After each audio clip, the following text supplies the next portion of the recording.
to the Men Who Chase Geese. How are you doing, people? Doing wonderful. Thanks for asking. Do you want to go first or you want me to go first? Sure, I can talk about the Younglings. So the whole arc today is about Younglings and their journey to get their lightsabers completed. And along the way, a band of lovable pirates come in, attempt to kill them, then get forgiven and get double-crossed by the Separatists, and then everything is well in the world.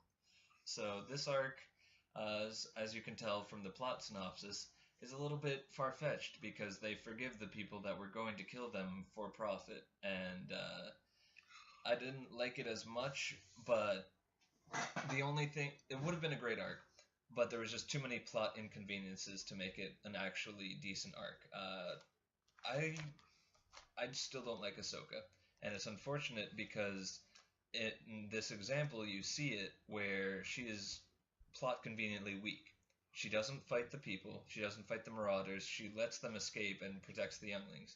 And then she goes up against Grievous and still doesn't win, so there's no battle where she definitively shows that she is of the skill that she is, and it makes her look inferior to everyone else. She's basically at the age of a teenage girl teaching these younglings how to prepare for the war machine, and she herself hasn't even progressed to the path that she needs to be at.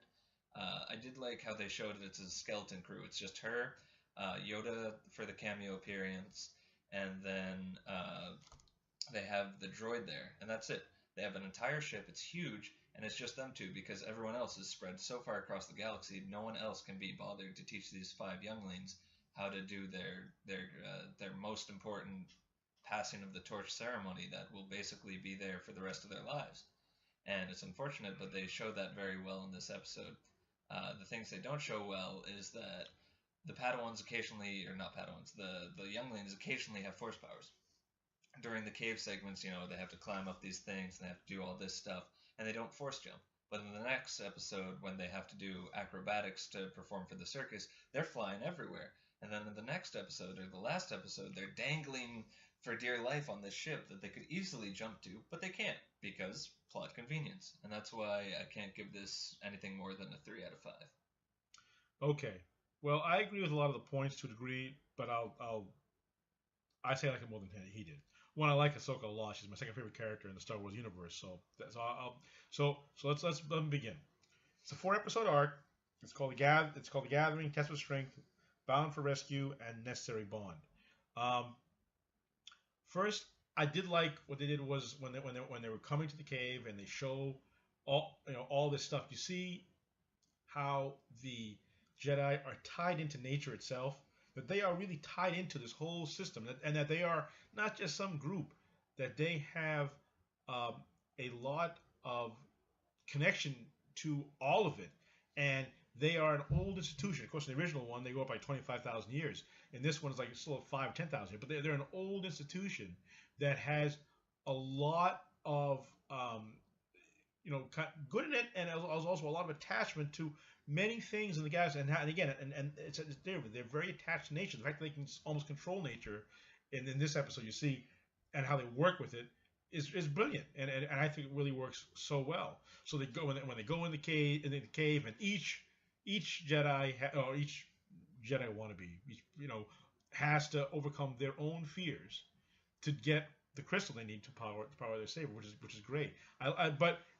So there's that. Now, so if you look at it on that face, it's a religious ceremony for a religious group that is again is very in tune to what it's doing, and you see that its systems are being corrupted by the war. So instead, in the past, where this was happening, now without interruption. Yeah, without interruption, without consequence. That is the reason the Jedi are pushing to have more and more. They're losing Jedi. They're fighting a war. Ahsoka looks like she's in her 20s. She's 16 years old by the time this series is over. She's not that old. That's why I think she can make it to the new movies, because she's only by 70 or whatever by the new movies. So, the idea that what you're doing is you have this war machine that you've created, not the Jedi created, that's been created, and that they're running, and now these kids who are like 12, 10, handful of years, just like Ahsoka. When Ahsoka was 14, she's commanding troops in the field. She is literally commanding troops in the field, fighting and killing. So you've got this war machine system that is now feeding upon itself and feeding the kids because that's what the fuel is. And they need the Jedi because the Jedi are the leaders, and they need them, and they need to have as many as they can. So what initially seems as a beautiful, peaceful thing, and part of being a protector of people, is now being subverted for something that is really not considered really a good thing. That they're taking children to go be leaders in a war to kill. Again, Ahsoka, you think Ahsoka is like, in her 20s or 30s almost, but she's not. People forget. She's only 16 by the time this series is over. She's 14 in the beginning. She actually is 14, but now she's aged so much. So I like that they showed how the connections that I have to all this, and the corruption of their pure systems. And I get why there's nobody on the ship as far as non-Jedi, because this is a original religious right. They don't want anybody else on this ship. So it makes sense to me. Now I'll tell you one thing about Hondo and the pirates. I've had my fill of them. I had my fill of them a long time ago. They, like the bounty hunters, I can't stand because the way they're used, and he's right. When Ahsoka, we have seen Ahsoka wade through Armies. Soldiers, just tons of soldiers like that, and trusted to do so. Yet now a handful of crappy pirates, and they're crappy pirates. Not even electric staff until yeah. Hondo himself. And not that it matters, because he's not a Jedi. You can easily crush him.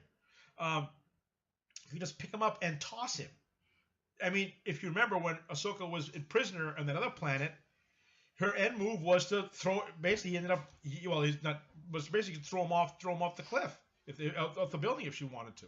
So the idea that she now has to run and hide. You've been waiting through God knows how many for episode after episode for several seasons now. You have to run and hide. That's garbage. So that, again, as you say, it's a plot convenience, which I wasn't happy with. But I like the fact that it showed a lot of the Jedi ritual and a lot of how they put it together. And later, at the end of this, when you go to Necessary Bond, you see how Hondo was excited to see the Jedi putting together their weapon, because they're so ingrained across the galaxy as this in this society that everything they do is extremely interesting and important, and people would want to know, because they're so shrouded in everything else, and mystery and everything, and people want to know. So it's interesting. The progression you see that the Padawan make, the younglings make, is very good, and I liked it. I did. I thought it was fine. I did like, and I did cruelly like, I suppose, when Grievous shows up to crush the pirates, because at this stage, just like with the bounty hunters, I've had my fill of the pirates. I'm sick of them. They're just annoying. They're just this weak piece of crap. You just crushed them already. You're in the middle of a war. You have to deal with these. They're like mosquitoes. So they come in there, and I do think they did that deliberately. Like when they're melting down, when they go out of it, we're gonna melt down your entire, melt it down. We're not even gonna, we're gonna melt it down. So to me, that's almost that they're reading, in my opinion, what the fans are feeling. That they are sick to death of these pirate idiots. Just destroy them already. So you want actually the Separatists there, because they come like this, and they aren't interested in anything other than crushing everything. So it actually doesn't bother you. Actually cheer. The only time you'll probably cheer the Separatists, at least for me, it's like, I'm so sick of the pirates. So I was happy with that. I did also see they had a brief fight where Ahsoka is fighting Grievous. She has made improvements. She can't take Grievous, no. But when she first met them in season 1, early on, all she could do was run and hide. Now, at least she can fight with him for a little bit and deal with him at least on a certain level. Now, yeah, he's still too tough for her, but she's much better, much better. And there you go. So I liked it. I got a 4 out of 5.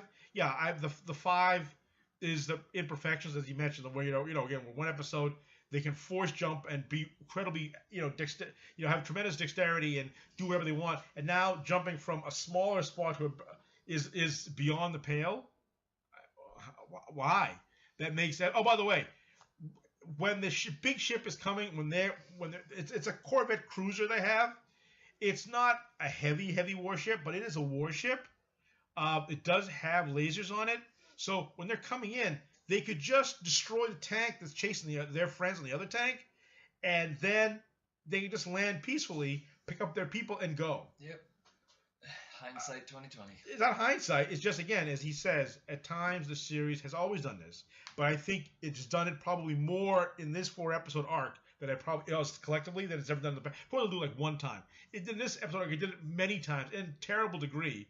Where it, and even as he mentioned, when they had to when they fight, of course, the great fight, another fight yet again between Grievous and Obi-Wan.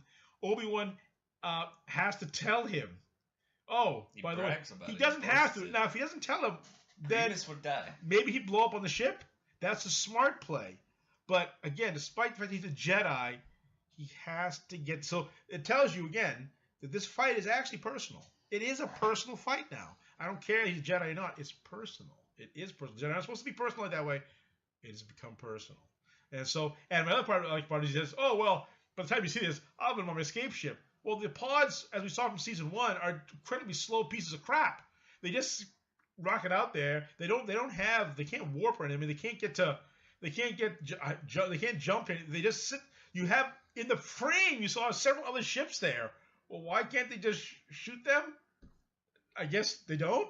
So, whatever. So, again, it has a lot of that, but I do like a lot of the other parts of it enough that it doesn't bother me, even though, as he has more than pointed out, and I did too, that, they had a lot of convenient inconsistencies when it was convenient for the story. Oh, and the last disappointing thing of the arc was, they have all these ceremonies and they show the religious rite and all that, and their colors are all the same. It's just green and blue, and it's like the lightsaber colors. You should have at least given the guy in the dark hair that leaves his friend for one moment. His selfishness should have at least affected his lightsaber color in a slight bit. Give him orange or yellow or something like that. But no, he just gets a blue, and the person who's meant to be the greatest one who talks Hondo down into saving them all also gets blue. So you're like, well, you've got this selfish jerk who's thinking all for himself, and you've got this perfect angel, and they're both getting blue. So it's what differentiation does it mean then? All this doesn't actually matter. But well, that's I how guess it was just too hard to ask for animated colors. I know, huh? For only Disney money. Yeah. We have just 4 episodes left. 4 reviews left. 4 reviews, not episodes. Well, we got 3 2 more discs. Yeah, and we are done with this series. I hope you've enjoyed it as much as we have. Hopefully you did. You did. Well, who knows? All right. Goodbye. Love you.